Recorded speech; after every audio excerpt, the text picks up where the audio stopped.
रहमतों और बरकतों वाली रात शब महराज आज मजहबी अकीदत और एहतराम के साथ मनाई जाएगी। मसाजिद को इंतहाई खूबसूरती से सजाया जाता है। मसाजिद में चिरागां, खुसूसी महाफिल और इबादत का एहतमाम किया जाएगा।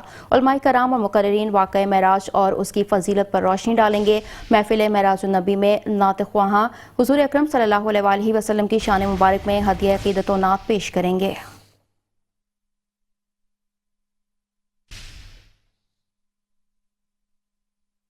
रहमतों और बरकतों वाली रात शब महराज आज मजहबी अकीदत व एहतराम के साथ मनाई जाएगी।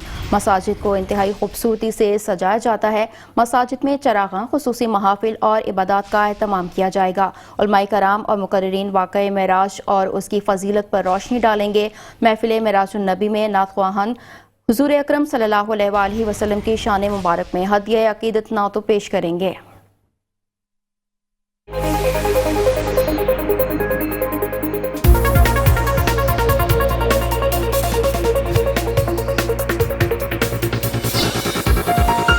मेट्रो वन न्यूज, हर पल की खबर।